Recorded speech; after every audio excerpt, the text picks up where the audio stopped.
സദ്യ special sambar എങ്ങനെ തയ്യാറാക്കിയെടുക്കാമെന്ന് നോക്കാം. ഇതിനായി 1/4 കപ്പ് പരിപ്പും 1 സവാള നീളത്തിൽ കട്ട് ചെയ്തതും 6 അല്ലി വെളുത്തുള്ളിയും പാകത്തിന് ഉപ്പും വെള്ളവും ചേർത്ത് കുക്കറിൽ 3 വിസിലടുപ്പിച്ചെടുക്കാം. ഒരു നാരങ്ങ വലുപ്പത്തിൽ പുളി കുറച്ച് വെള്ളം ഒഴിച്ച് കുതിർത്താനായി മാറ്റി വെക്കുന്നുണ്ട്. പച്ചക്കറികളെല്ലാം ഇതുപോലെ കട്ട് ചെയ്തെടുത്തിട്ടുണ്ട്. ഇതിൽ തക്കാളി, വെണ്ടക്ക, മുരിങ്ങക്ക ഇത് ഞാൻ മാറ്റി വെക്കുന്നുണ്ട്. ബാക്കി പച്ചക്കറികളെല്ലാം വെന്ത് വന്നിട്ടുള്ള പരിപ്പിലേക്ക് ചേർത്ത് കൊടുക്കാം. കുറച്ചുകൂടി ഉപ്പും വെള്ളവും ചേർത്ത് 1 വിസിലടുപ്പിച്ചെടുക്കുന്നുണ്ട്.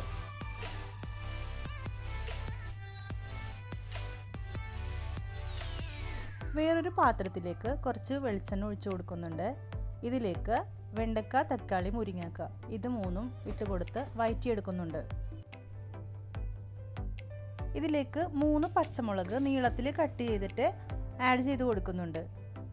തക്കാളിയെല്ലാം വഴന്ന് വന്നതിന് ശേഷം 2.5 ടീസ്പൂൺ സാമ്പാർ പൊടിയും 1/4 ടീസ്പൂൺ മഞ്ഞൾപ്പൊടിയും 1 ടീസ്പൂൺ മല്ലിപ്പൊടി, 1 ടീസ്പൂൺ മുളക് പൊടി, കുതിർത്ത് വെച്ച പുളിവെള്ളവും ചേർത്ത് കൊടുക്കുന്നുണ്ട്.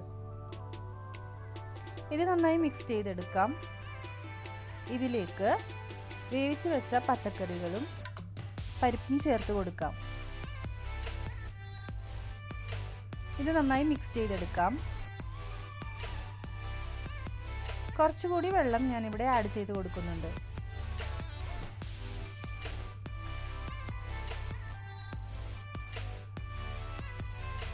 ഇതിലേക്ക് 1/4 ടീസ്പൂൺ ടു 1/2 ടീസ്പൂൺ അളവിൽ കായപ്പൊടി കൂടി ചേർത്ത് കൊടുക്കാം. സാമ്പാർ തിളച്ച് വരുമ്പോൾ അതിലേക്ക് മല്ലിയില കട്ട് ചെയ്തത് ആഡ് ചെയ്ത് കൊടുക്കാം. ഇനി സാമ്പാർ 3-4 മിനിറ്റ് നന്നായി തിളപ്പിച്ചെടുക്കാം. ഈ സമയം നമുക്ക് സ്റ്റവ് ഓഫ് ചെയ്ത് കൊടുക്കാം.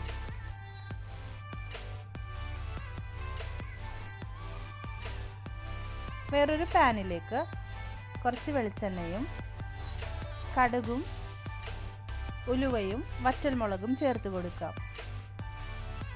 ഇത് സാമ്പാറിലേക്ക് താളിച്ചൊഴിക്കാം.